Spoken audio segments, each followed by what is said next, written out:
Hello everyone and welcome to this week's FX update. My name's Craig Erlam, Senior Market Analyst at OANDA. I hope you can all hear me. I know we've had a few notes, we just had a little bit of a late start, but if you can all hear me, please do let me know.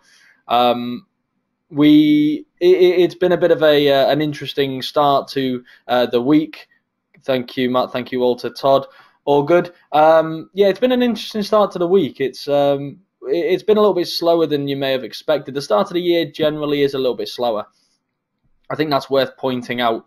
It is generally a bit slower at the start of the year. Last week we had the bank holiday on the Monday, and with, for example, you think about it, realistically, kids going back to school, etc., there's going to be a number of people taking holidays in the first week of the year. That does tend to impact volumes. That does tend to impact volatility quite a bit as well. And that's what we really saw last week. Now, we did see things like record highs being made in the US, but I think that was a bit of a spillover from the end of last year and expectations building up maybe heading into earnings season. In terms of the key points for this week, I think, again, earnings season starting on Friday unofficially with some banks reporting. We may tend to slow things down. The fact that we haven't got too many major economic releases, I think, is going to have an impact as well. We saw flat US markets yesterday. We're seeing a flat open today. For FX markets, a little bit more volatile, as you'll come to see. Commodities, we're seeing much of the same. And I think there's a number of factors influencing that, one of which I think the dollar's playing a heavy role in this, the fact that we are seeing it pare some of its losses over the last month. But again, we'll come round to that. In terms of economic events, it's all about the economic calendar, really, and that can be found on the OANDA MarketPulse website. It's the economic calendar tab just here. For those of you who aren't aware, the OANDA MarketPulse website can be found at marketpulse.com. It's where myself and the other analysts post all their content. Now, I've filtered this down by the countries which are relevant to the FX pairs which we are going to be looking at, and by the more relevant of those releases. Now, at the start of the week, you can see that we have had a few pieces of data, but really medium, low-tier data. So things like the sentiment figures here from the Eurozone, they can have an impact, and they were broadly positive, but they do come after the PMI readings, which broadly tell the same thing, which is why you tend to get a little bit less volatility around this. We heard from three Fed officials yesterday: Bostich, Williams, and Rosengren. Bostich and Williams are voters on the FOMC this year, so people are paying very close attention to what they've got to say. You have this rotational voting for certain positions on the FOMC, and Williams and Bostich are 2018 voters. They are seen as more hawkish than the people they're replacing from 2017, and the comments they came out with talking about 2 to 3 rate hikes next year is broadly in line with what we would come to expect from them too. In terms of the course of the rest of the week, again, we've had some data out this morning. The Eurozone unemployment was probably the most notable, but again, it came in line with expectations, as did the Italian, and it's had no positive impact on the euro. It's been completely ignored, to be quite frank. We will hear from Kashkari, but he's not a voter this year, but worth listening. Very dovish, I imagine, as ever. Heading into the end of the week, there is going to be more to focus on. So for those of you who trade through the Asian session, things like the Chinese CPI data is, of course, important. I do think this is going to be relatively influential for the pound, so keep a close eye on manufacturing and industrial production figures for the UK. Bullard, again, is another dove from the Fed. I don't think he's a voter this year. Monetary policy meeting accounts from the ECB could have an impact, but again, with us just having seen another taper, I think that's going to be relatively uneventful, if I'm perfectly honest. Really, this week, the key, I think, is going to be the CPI figures and the retail sales figures from the US. Of course, the trade data from China is always very closely monitored as well. But I think these two are the big ones. Now, for those of you who aren't aware, the CPI data typically for most countries is your go-to inflation reading, so they tend to get the most attention. When it comes to the US, there's two ways of looking at this. One is the fact that the Fed's preferred measure of inflation is the core personal consumption expenditure price index. It's a bit of a mouthful, but it's released about 1 or 2 weeks after the CPI figure. So while this isn't a preferred measure and the numbers do differ, it is released earlier, so people do tend to pay a bit more attention to it because, of course, the trends will be broadly similar. So I expect that this is going to be very closely followed this year, given that the Fed continues to raise interest rates, continues to be questioned about the pace of rate hikes. and continues to insist that inflation is expected to return the target, although there are certain officials now who are starting to question this more and more. Retail sales in the US is, of course, extremely important because consumer spending is the main driver of the US economy. If I'm not mistaken, I think the services sector as a whole makes up around just over three quarters of the US economy. Around half of that, I believe, is consumer spending. So just to put it in perspective, just how important a strong consumer is. And I think that's one of the reasons why people are concerned about things like people's incomes. If we're seeing soft income growth in the US, yes, that's going to lead to lower inflationary pressures typically, but it's also going to impact spending as well, which could have an economic impact further down the road. Now, as of yet, we're not seeing the big economic impact. The US is growing very healthily, but the fact that these two numbers are being released around the same time would suggest to me that in terms of the US dollar, the most volatile period of this week is likely to come around these two particular releases. That aside, like I say, earnings may not hugely influence you individually in terms of what you're trading. You may be a dollar trader, you may be a euro trader. If you're an index trader, then of course keep an eye on the overall theme of the earnings season, because that will influence how the indices move typically. But also, it's a sentiment thing as well. If we see a very strong earnings season, that tends to be bullish for sentiment. And when people are feeling bullish and you see big risk-on rallies, that tends to positively influence risk-on currencies. So you look at things like your commodity currencies, your Australian dollars, your Canadian dollars. These will typically bode well in risk-on events. Then if things are turning negative and we're seeing a real bad earnings season, then this will tend to have a negative impact for those currencies, but be more beneficial for your risk-off currencies, your safe haven currencies. I'm looking at the yen, the Swiss franc. So it's worth keeping an eye on the general theme of markets, just to get an idea of a guide, I guess, as to where things are heading, and also may help explain how and why things are moving on the day. In terms of political stories, that has been a big thing for markets over the course of the last few months, if not the last 2 years, really. In terms of political events, it's gone a bit quiet, and that's not a bad thing, I don't think. While it has been responsible for plenty of volatility, I think the fact that the market's starting to ignore a lot of what Donald Trump says right now is probably a good thing. We don't want shaky markets. We don't want uncertain investors. When things actually take a turn for the worse, then of course you want people to be on it. But tensions between the US and North Korea, while still heightened, do seem to have calmed a little. Donald Trump is having less of an influence on the markets. The passing of tax reform has helped ease some of these concerns about what he's actually achieving in his first year, for example, from an economic standpoint. And of course, the economic benefit is questionable. It is being questioned. Brexit I imagine, is going to be relatively quiet for this month in particular, but between now and March, talking about the transition is going to be agreed, I think. I think there's few people who think that's not going to happen, and that's really the only thing on the agenda for the next few months. So while there's likely to be a lot of noise, whether it's going to be hugely market-moving noise, I'm not so sure. So keep an eye on the political events. I think politics is going to play a part on and off throughout the course of the year. Of course, we do have more elections this year, which is worth keeping a close eye on. Things like the Italian election in March is going to be important. We've got the midterms in the US come November time, so that's a long way off.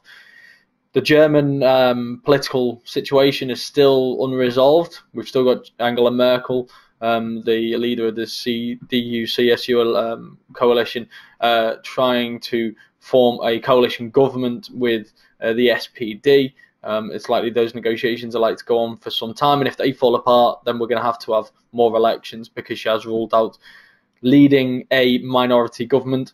All of these things are likely to continue to linger in the background.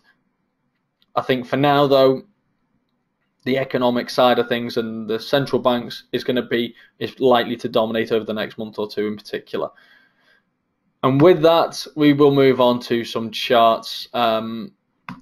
And as always, we'll go in the same order. So for those of you who have been here before, you'll know how that goes. We will run through these charts, starting with euro dollar, moving on to cable. Then we'll look at some of the antipodeans. Then we'll move on to the yen pairs to finish up. So starting with euro dollar, in terms of what we've seen now. For those of you who were following the videos before Christmas, I was still very much keen on this head and shoulders pattern. It was a very clear large head and shoulders. It looked as if we had the initial breakout. It was looking positive. We did have a bit of a correction, which is quite natural during these head and shoulders moves. But then the market has continued to move higher, and towards the end of the year, then we start to see some very aggressive dollar selling, which really didn't help this at all. While we saw a similar inverse head and shoulders on the US dollar index chart, which was helping to support this belief that we could see a continuation of this. The difference between the two is the euro is back to its highs against the dollar. So I think that at this point it's very unlikely that we're going to see a completion of this move, and I think this has been unfortunately invalidated. The US dollar index, on the other hand, is still a little bit of a way off its lows. Now, that doesn't make me personally very overly confident that that hasn't also been invalidated, but it doesn't make me particularly confident either. I think the moves which we saw over the course of the last month, despite tax reform passing, would be a concern, because if anything was going to give the US dollar that little bit of a push, I would have thought it would be that. Earnings season could potentially help a little bit, but I think people are anticipating a strong earnings season already, so you'd have to see a strong outperformance for that to happen. The euro, on the other hand, if we keep seeing this positive data, keep seeing unemployment coming down, the real good PMIs, improvements in the inflation outlook, it's going to be difficult for the ECB not to ponder rate hikes next year, and with that in mind, that's going to help to boost the euro, whereas the Fed is looking at a flattening yield curve, which could cast doubt over how many rate hikes they can actually follow through on at this moment in time. That is something they're going to be concerned about. They're also seeing no inflation. Another thing they're going to have to be concerned about. So given the situation, it really wouldn't surprise me at this point if that stronger dollar is unfortunately going to fizzle out. Now, looking at where we are right now, there's a couple of levels which I'm keen to focus on. We broke through the previous highs and hit these highs back September. The initial support came around this kind of 119.50, 119.60 from the previous high, but that didn't last too long. So we saw it find support here yesterday, but then we have continued lower today. The levels I'm really closely following here is 119 through 118.50. It's a 50 and 61.8% retracement of the move from the December lows to the recent highs. It's also previous levels of resistance here and here. So the combination of the two suggests to me that this is going to be a notable area of support. Should we see a rotation higher off here, then that would suggest to me, that would just confirm what I've just been saying, that it looks as though the dollar is heading for another difficult period. Goldman Sachs also released a report today talking about the dollar and suggesting it's going to be another rough year, I think, was the gist of the article. And if we see another rotation higher off this, then it'd be hard to entirely disagree. Flip side of that, if we do see a breakthrough here, that doesn't necessarily mean that this is bullish, but it may just be that we're seeing a bigger correction. So we could look back towards these kinds of levels, so around the kind of 118.20s through 117.60s, maybe even as low as the 117s. But given the bearishness which we actually have seen in the dollar recently, these are the levels which I'm really keeping a very close eye on at this moment in time.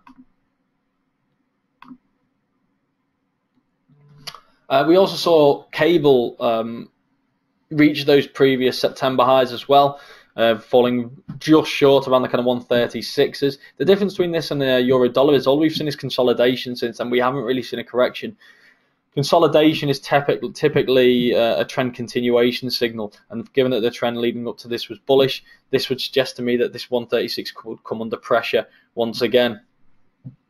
I think when we're looking at this, of course we could see a correction, and again we'd be using the same fib levels on the way down if we do see more of a correction. But at the moment, if we're looking at this, even if we could narrow down, for example, to a 4-hour chart, I mean, this just looks like a bit of a consolidation in this uptrend. Unless we see a break of these previous lows around 135, then that would suggest to me that this is more of a correction. If it is, then of course pay close attention to those fib retracement levels. I'm just not sure whether the dollar has got the backing to make a substantial decline. But again, we're not here to guess. If these lows are broken around 135, then of course it's all, for me at least, it's about the fib. So look for that previous low, which I think comes around here. So I'll be keeping a close eye on these kind of 134.20s, 134.50s, that 50.61.8 fib zone once again.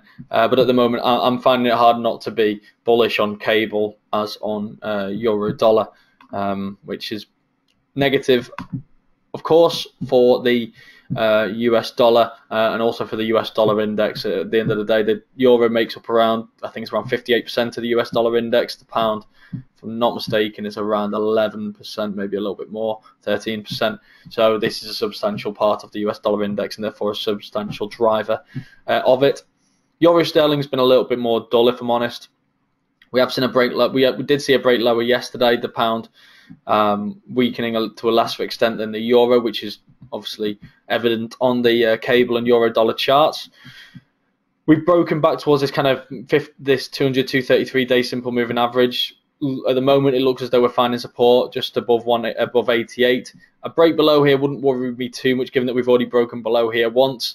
87.75, 87.50 would be a notable level of support once again, as it has been throughout this period here, barring this one blip. I still think, to be honest, it's hard to find too much direction on this, because I do think the euro and the pound are likely to experience a positive period right now. Perhaps the pound is going to slightly overperform, but really, as long as we remain in this bracket between 90 and 87.50, then I think this could just be continued sideways trending. And I don't think it's, in my honest opinion, I don't think it's one of the more interesting charts out there. There's just although the addition of a very clear support and resistance zone can be appealing to some. The Aussie dollar is another one of these which has been heavily influenced by the US dollar. The sell-off that has really benefited the Australian dollar. We've come up to this kind of 78, 75, 78, 85, even 79 level zone here. Now, this is the 61.8 fib. It's also these previous highs, and it's a long-term area of support and resistance as well. I think, should we see a breakthrough here, then that could be quite a bullish signal heading back in towards these kind of zones around 80 to 81. I think the reality, and the reality is, if you look at the strength of that trend and how almost flimsy the rebound has been, that would looks to me at this point to be the most likely outcome. Obviously, just awaiting confirmation from that kind of 79 level break.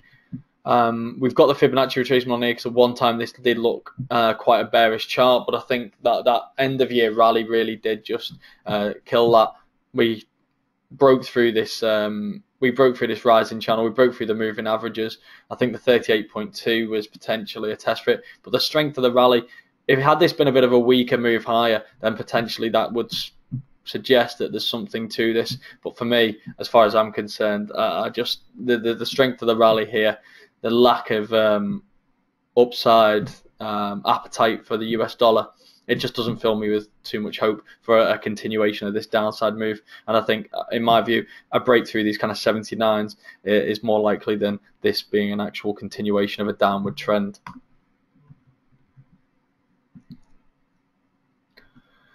In terms of dollar CAD, for those of you using the practice charts, you can ignore this spike here. This is an error. It's only occurred on the practice chart. It's not on the live chart, so it's not something to worry about. It's something that is being corrected. But aside from that, this is looking very nice. This is a very nice technical chart for me. The CAD saw a lot of support over the last couple of weeks. I think the jobs report that we saw was very interesting as well, because we saw a very strong Canadian jobs report at the same time as we saw a very mediocre US jobs report, and that was very beneficial for the Canadian dollar. But we had this lovely technical setup which we highlighted, this kind of triple tops setup here.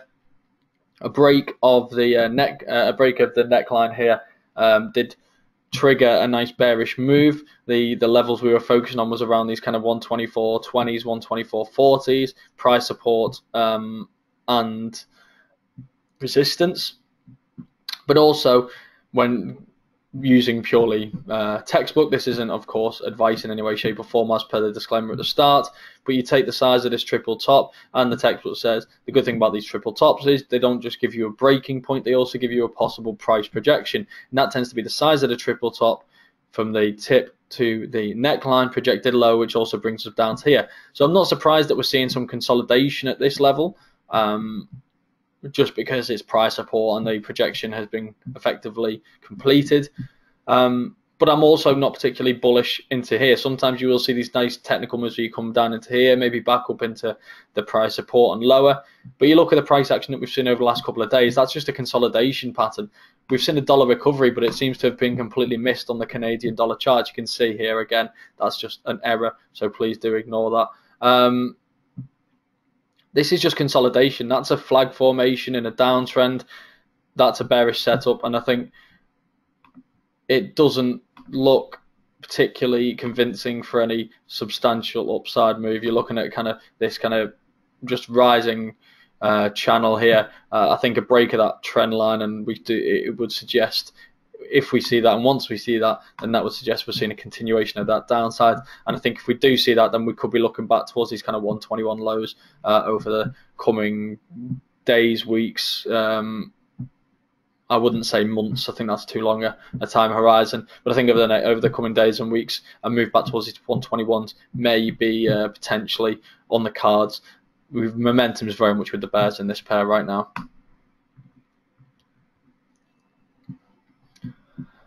Sterling CAD next. We saw the break of these rising trend lines, and then we've continued to come lower. We had a little bit of a correction back into the previous support, which turned resistance, and a continuation of that move lower.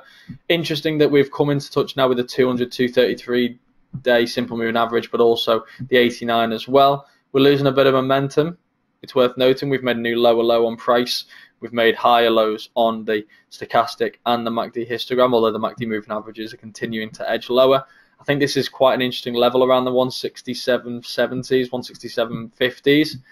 I think a break of these moving averages could signal a sharper move lower. I do think we are looking at two potentially strong currencies in the near to medium term with the pound and the Canadian dollar, so it may not be the sharpest of moves, but I think a breakthrough here, then I'll be keeping a close eye on the next one, being 166, which is this prior area of support, and then below that we'd be looking back towards these kind of 163.50s, 163.75s, 80s. But really, this is our current zone of support, and below that we're looking at around the kind of 160, 166 levels. If we see a correction, then again, close attention will be paid to this prior support, and also this level again if we move a little bit on. But I think for me, this is looking a little bit more bearish than it is bullish. I do think the Canadian dollar is going to be one of the strong performers. I think that jobs report has brought people's expectations for an interest rate hike. I think it's next week forward. I think 2 or 3 rate hikes from the Bank of Canada this year is perfectly feasible. We had 2 towards the back end of last year, 2 in a row. And then they held off a little bit and they wanted to see what kind of an impact that had. The data started to soften, but it has picked up again, and I think that may be encouraging for the Bank of Canada, and that's what we're seeing being priced in currently.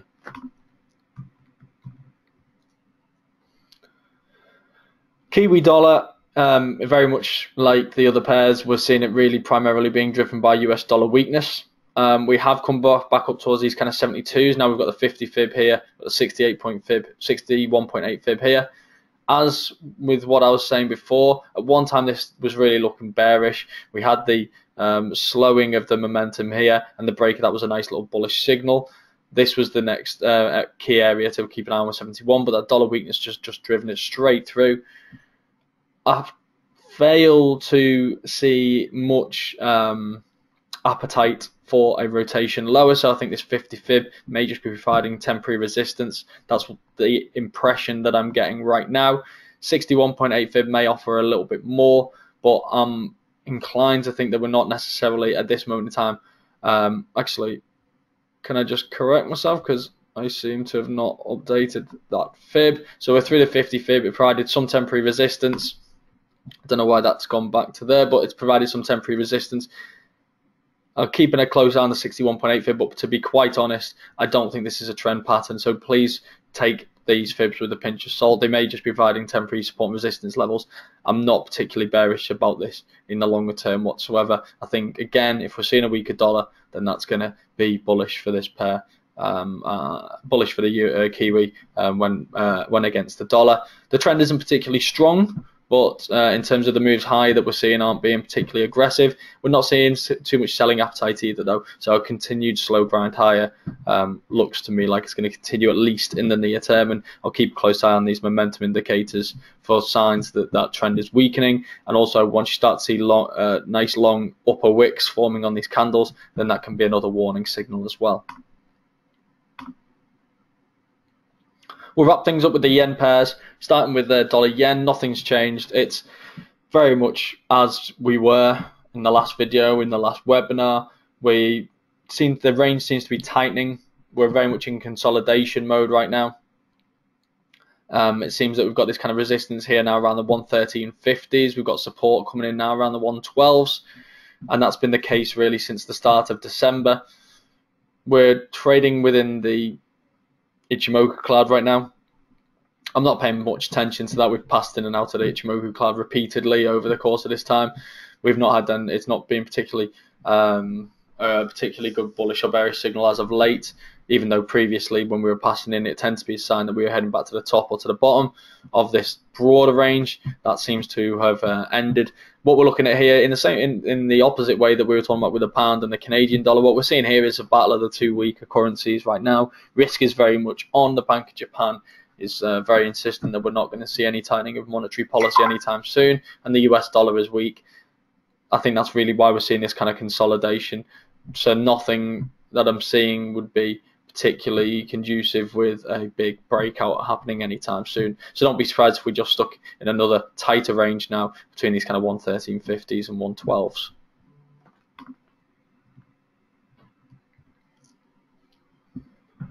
Sterling yen, on the other hand, could be set for a break to the upside. Now we are seeing a bit of a recovery in the yen today, but with this has come off these highs, so there was always going to be, there was always possibly going to be some appetite for some profit taking, and that's what we're seeing. And we're seeing strong yet selling. This is a potentially bearish signal in the near term. I've highlighted this prior area of resistance as possible support.